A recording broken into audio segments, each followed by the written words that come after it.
জমিয়তের এক কনফারেন্সে মামুনুল হকের ব্যাপারে এরকম বলা হয়েছে যে আপনি তো নেতা, আপনি কুকুর হতে চাইবেন কেন? কুকুর হতে চাই? আপনি তো নেতা, কুকুর হতে চাবেন কেন? এত তাড়াতাড়ি কেন কান্নাকাটি শুরু করলেন? দেওবন্দিয়তকে মুছে দিয়ে দেওবন্দিয়ত এবং মওদুদিয়তের মধ্যে একটা যে খিচুড়ি আপনি পাকানো শুরু করেছেন, ইতিহাসের কাঠগড়ায় আপনাকে কোনো না কোনো সময় দাঁড়াতে হবে। ভাই কষ্ট নিয়েন না ভাই, যে মানুষগুলো ইসলামের জন্য দালালি করে, মানে ইসলামের জন্য দালালি করে, পৃথিবীতে কেউ নাই দালালের বাহিরে, কেউ হকের জন্য, কেউ তার স্বার্থের জন্য। তো যে মানুষগুলো ইসলামের জন্য দালালি করে, তাদের কথার মর্মর্থ আমরা যারা কওমি সিলসিলা থেকে কংগ্রেসের দালালের উত্তরসূরি হিসেবে আছি, আমরা ওই মর্মর্থ কিভাবে বুঝবো ভাই বলেন তো? যে রাসূলুল্লাহ বলেছিলেন সাইয়্যিদুল কওমি খাদিমুহুম, যদি হাদিসের রাওয়ায়াত দায়ী, কিন্তু হাদিসের যে মূল মর্মর্থ যে একজন প্রেসিডেন্ট বা নেতা সে শুধুমাত্র ওই জাতির ওই গোষ্ঠীর একজন খাদেম, একজন পাহারাদার। এ হাদিসের বর্ণনা সূত্রটা দুর্বল হলেও এ হাদিস যে কথাটা বলতেছে এই কথাটাই নেতৃত্বের ক্ষেত্রে ইসলামের মূল কথা। নেতা যদি হন একজন খাদেম মানে পাহারাদার, দেখেন কোরআনের সব থেকে পাহারাদারের উদাহরণ হিসাবে কোরআন কোনটা আনছে? মানে পাহারাদারের সর্বোচ্চ পাহারাদারিত্বের উদাহরণটা কোরআন কোন উদাহরণটা আনছে বলেন তো? আসেন সূরা কাহফের 18 নম্বর আয়াত আল্লাহ বলেন যে ওয়াকালবুহুম বাসিতুন যিরাইহি বিল ওয়াসিত। ওই যে আসহাবে কাহফের লোকগুলো যখন দুর্দশায় পড়লো, লোকগুলো যখন এত খারাপ অবস্থা হলো যে কোনো লোকালয় তাদের কোনো স্থান নাই, তখন তাদের সবচাইতে পাহারার দৃষ্টান্ত আল্লাহর মাখলুকাতের মধ্যে কোন প্রাণীটা দিয়েছিল? কুকুর দিয়েছিল। দেখেন প্রকৃত নেতা তো হলো সেই ব্যক্তি জনগণের দুর্দশার সুযোগ নিয়ে যে নিজেকে সমৃদ্ধ করায় লিপ্ত হয় না, বরং জনগণের দুর্দশা দুর্ভোগের পাশে ওই আসহাবে কাহফের কুকুরের মতোই পাহারাদার হয়। আর যারা জনগণের দুর্বলতার সুযোগ নিয়ে নিজেকে সমৃদ্ধ করায় ব্যস্ত থাকে, তাদের উদাহরণ হলো শকুনের মতো। শকুন হলো এমন একটা প্রাণী যে অন্যের দুর্দশা থেকে নিজে লাভবান হওয়ার সবচেয়ে বড় প্রতীকী প্রাণী হলো শকুন। প্রশ্নটা করে কিভাবে দেখেন যে আপনি তো নেতা, হ্যাঁ আপনি কুকুর হতে চাইবেন কেন? হ্যাঁ, প্রশ্ন শুনলেই বোঝা যায় যে ভাই ওই যে কংগ্রেসের বিষ রক্ত আমাদের মধ্যে যে ঢুকেছে, ওই বিষাক্ততা নিয়ে সত্যিকারের এলেমের অধিকারী এদের হওয়া সম্ভব না। যতগুলো বসে আছে আলহামদুলিল্লাহ প্রত্যেকে আমাদের দিনী ভাই, ভাই হিসাবে দিনী ভাই, কিন্তু ওই যে বিষরক্ত আমার ভাই ঠিক আছে, কিন্তু তার ভিতরে ঢুকছে হলো কংগ্রেসের বিষরক্ত। সেই বিষরক্ত থেকে এখনো এই সিলসিলা মুক্ত হইতে পারে নাই।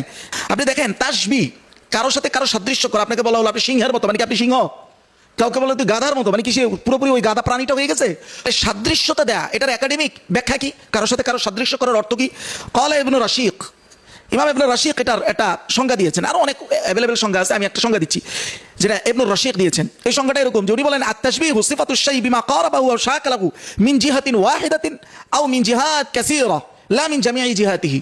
কারোর সাথে কারো সাদৃশ্য দেওয়ার অর্থ হলো তার সাথে তার, আপনি যাকে যার সাথে সাদৃশ্যতা দেখাচ্ছেন তার সাথে তার কোনো একটা গুণের মিল, অথবা একটা গুণের মিল, অথবা একাধিক গুণের মিল আছে, কিন্তু এটা অর্থ নয় যে সমস্ত গুণ এর মধ্যে থাকতে হবে। যেমন কারোর মধ্যে সিংহের একটা গুণ আছে, ধরেন একটা, আপনি তাকে বলতে পারবেন তুমি সিংহ পুরুষ।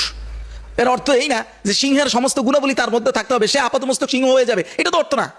কারোর মধ্যে কুকুরের যে ভালো গুণটা আছে, পাহারাদারিত্ব, যে গুণের কথা আল্লাহ নিজে মেসাল দিয়েছেন, এখন ওই বিষয়টা যদি কারোর মধ্যে থাকে, সে যদি বলে আমি কুকুর হইতে চাই, এর অর্থ কি আপনি শাব্দি করতে পারি সে কুত্তা হয়ে গেছে, এরকম ধরবেন?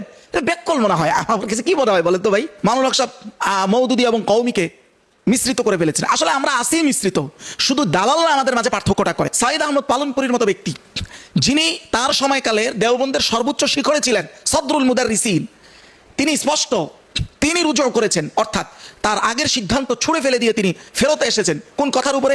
যে বইটা ওনার ভাই লিখেছেন হায়াতে সাঈদ, উর্দু কিতাব আপনি পাবেন, ওনার জীবনী, ওই জীবনীর ওই উর্দু কিতাবের মধ্যে 313 নম্বর পৃষ্ঠায় তিনি স্পষ্ট বলেন যে মাওলানা মওদুদিকে আমি আহলে সুন্নাহ থেকে বাহিরে মনে করতাম, আব মেরি রায় বদল গাই, এখন আমার সিদ্ধান্ত পরিবর্তিত হয়েছে, মওদুদি হযরতকে আমি আহলে সুন্নাহ থেকে এখন আর খারেজ বিতাড়িত এটা মনে করি না। তাহলে তিনি যদি আহলে সুন্নাহ, আমি তো একাডেমিকলি প্রমাণ করতেই পারবো হাজার রকম ভাবে ইনশাআল্লাহ, এবং আমাদের একজন বিখ্যাত আকাবির ওটা স্বীকার করে গেলেন যে তিনি আহলে সুন্নাহর অন্তর্ভুক্ত। তাহলে তো আমরা মিশ্রিত আছি। আমাদেরকে ভাগ করে কারা? যাদের মধ্যে আজ থেকে 100 থেকে 150 বছর আগে সেই কংগ্রেসের বিষ রক্ত যাদের মধ্যে ঢুকছে, এই প্রজন্মের কওমি আলেমরা সেই রক্তকে ডায়ালিসিস করবে ইনশাআল্লাহ। কংগ্রেসের জাতীয়তাবাদকে টেকানোর জন্য যাদের জন্ম হয়েছে, আজও যারা একই মতাদর্শকে পিছন থেকে সহযোগিতা করে আসতেছে, শুধু কওমির নাম করে এই শকুনের বিষ রক্ত আমরা আমাদের মধ্যে ধারণ করব না ইনশাআল্লাহ। ফালিযালিকা সাআকুলু লাকুম বিওদুহ ইসমাউ হাযাল কালাম ই'লামু আন্না আয-যামান ক্বাদ তাগায়্যার فإن جيل علماء هذا اليوم قد بدأ أن يتعلم كل شيء قد بدأ أن يطلع شيئا فشيئا على تاريخ السماسير من أجدادنا وآبائنا وأكابرنا فعليكم أن تجعلوا آباءكم في محكمة التاريخ بجعلكم أحدا فيها فإننا قد بدأنا أن نتعلم كل هذه الاتهامات والافتراءات التي يبنى عليها سماسرة التاريخ القديم.